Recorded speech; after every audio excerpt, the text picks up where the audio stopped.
those two pipelines are filled by fields that do not link into the European system. So it's not like stuff can just, you can flip a switch and spin a few valves and the energy will flow the other direction. Now it has dedicated fields in Siberia that are not linked into the European network at all. So you might be able to surge a little bit of fuel on rail, and you might replace some of the crude that you're sending on rail with, say, refined product, so you can move up the value added scale a little bit, but that's only 300,000 barrels. That's not going to move the needle for Moscow. All right, thank you. Again, another few questions here on the topic of Iran stepping up to replace some of the oil that's being lost from the global market. The news out of Iran is all over the place. It's either sanctions are almost done and we almost have a deal and we're all going to live together in happy family timeshare land, and it's going to happen next week, or the talks have been completely suspended and neither side has any interest in meeting. I have not had the time to look into, just figure out which one it is. My guess it's the second one over the first one, but let's assume that Iran and the United States bury the hatchet and get along great, and we welcome Iran back into global energy. Most companies don't invest in Iran because of sanctions. They don't invest in Iran because the Iranians are completely jerks when it comes to operational projects and taxes and regulations and ownership. Any build out in Iran is going to be in that 3 to 8 year time year. Sorry, 3 to 8 year time span. The best you should hope for is if Iran is completely rehabilitated tomorrow, is that by the end of next calendar year, they've increased their output by 1 million barrels a day. That would be really impressive. And I don't think anyone should hope for more than that, unless there's a dramatic change in Tehran that all of a sudden it starts welcoming in Western energy companies to do everything everywhere. That's not going to happen. All right, thanks. Are there any parts of the world where you see conflict due to energy shortages from increasing in likelihood? Sure. I'd be really worried about China in this scenario. The Chinese do not have the military force to go to the Persian Gulf, and the Japanese do. So once the Europeans start redirecting stuff from East Asia, from West Africa, instead of going to East Asia to bring it up to Europe, and especially once the Americans fall out of the market, the Japanese have the ability to either interface with the United States, and so tap Western hemispheric sources, or sail directly to places like Saudi Arabia and convoy their own stuff. So I think there's a reasonable concern here that the Chinese are going to get increasingly belligerent because the Chinese needs 3 times the energy that the Japanese need, and they need it at a lower price in order to function.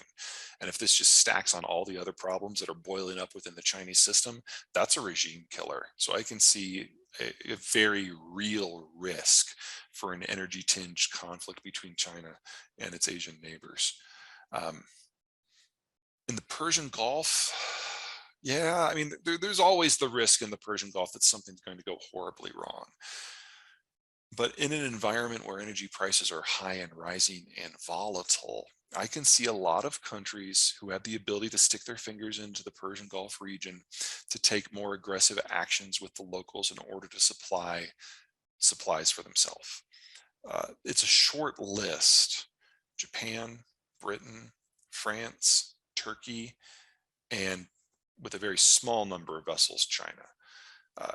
So I can see a new scramble for resources in that area, and all of these countries are going to enjoy their time in the Middle East just as much as the United States did.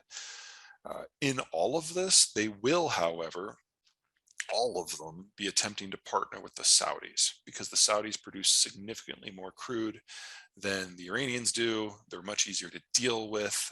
They can export either to the Persian Gulf or to the Red Sea. And so there's more flexibility there. And so Iran will once again be in the role of spoiler. It's just not with the United States being on the other side of the table. Thank you. Are we about to see a boon time for coal after an extended period of slackening demand and lowering prices? Yes-ish, not in the United States.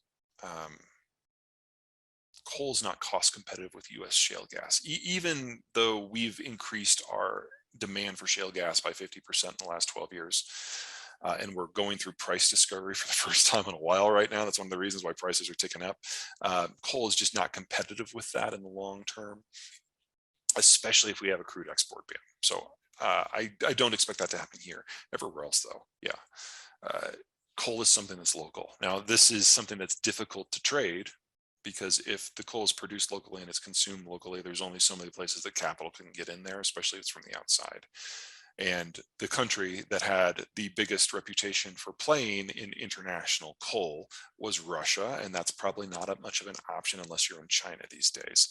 And if that you're competing for rail space between coal and oil, you can only have one that you can surge. But yes, I do see that becoming a premier feedstock for most countries, especially in Europe, moving forward.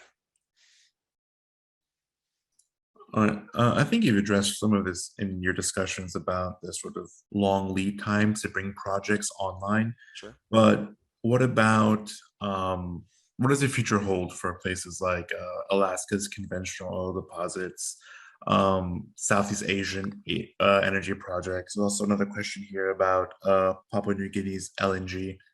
Other questions about LNG projects more broadly. How will these sort of fare in the coming years? It's going to be a bit of a mess. We're seeing a breakdown for the global system, and that makes it difficult to get companies and investments from one place to another, especially if you're going into a zone that has a reputation for being riskier. So let me just kind of go down that list. So Alaska first. I certainly see us putting some more effort in Alaska, and historically, Alaska has had a carve out for the oil export ban, and almost all of the Alaskan crude doesn't come to the mainland, lower 48, it goes to Japan. So I can see some version of that coming back. Just keep in mind that the Alaskan projects have been declining for so long because they've gotten so expensive. Now, in a $200 price environment in Asia, a lot of that's water under the bridge. So I can definitely see a resurgence. Same basic logic holds true for Southeast